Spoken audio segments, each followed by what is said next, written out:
आज से बिलियन साल पहले जब ये यूनिवर्स एग्जिस्ट नहीं करता था, उस वक्त सिर्फ आलमे अरवाह मौजूद था। अल्लाह ने आलमे अरवाह में सारी रूहों से पूछा कि क्या मैं तुम्हारा रब नहीं हूँ? इस पर सबने कहा बेशक तू हमारा रब है। अल्लाह ने इन सब से वादा लिया और फिर अल्लाह ने कहा कुन, जिसके बाद एक नए दौर का आगाज हुआ जिसे आज हम बिग बैंग कहते हैं। इसका मतलब है कि ये पूरा यूनिवर्स बिलियन साल पहले एक सिंगल पॉइंट से शुरू हुआ, जिसके बारे में अल्लाह ने कुरान में फरमाया है। क्या काफिरों ने नहीं देखा कि आसमान और जमीन एक दूसरे से जुड़े हुए थे और हर जानदार चीज को पानी से बनाया? फिर क्या वो ईमान नहीं लाएंगे? बिग बैंग के बाद इस यूनिवर्स में डिफरेंट प्लैनेट्स और स्टार्स क्रिएट होने लगे। इसी वास्ट यूनिवर्स में अल्लाह ने एक प्लैनेट बनाया, द प्लैनेट अर्थ, जहां आज हम रहते हैं। हजरत आदम अलैहिस्सलाम के इस दुनिया में आने से पहले भी अर्थ पर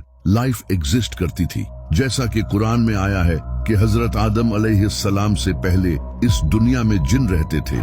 इसके अलावा भी उस वक्त अर्थ पर कई अजीब तरह के जानवर रहते थे, जैसा कि डायनासोर्स,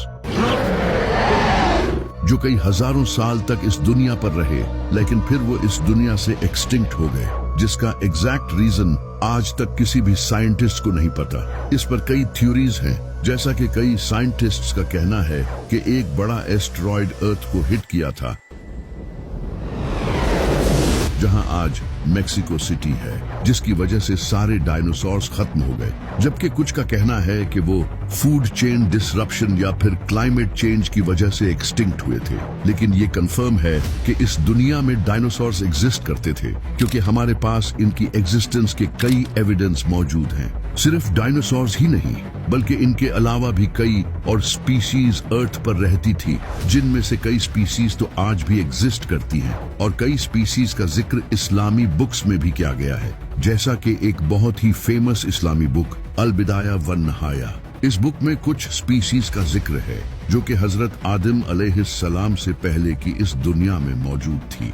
लेकिन इस सब के बाद एक दिन अल्लाह ने मिट्टी से एक इंसान बनाया और फरिश्तों से कहा कि मैं इसे जमीन पर अपना खलीफा बनाऊंगा। तो फरिश्तों ने कहा, ऐ अल्लाह, क्या तू ऐसे इंसान को जमीन पर भेजने वाला है जो वहां खून और फसाद फैलाएगा? तो अल्लाह ने कहा, जो मैं जानता हूँ वो तुम नहीं जानते। इसके बाद अल्लाह ने आदम में अपने अंदर से रूह डाली और फिर फरिश्तों से कहा कि इसके आगे सजदे में गिर पड़ो। ये सुनते ही सारे फरिश्ते आदम अलैहिस्सलाम के सामने सजदे में गिर पड़े। लेकिन इन फरिश्तों में एक जिन भी मौजूद था जिसने सजदा करने से इनकार कर दिया, जिसका नाम था शैतान।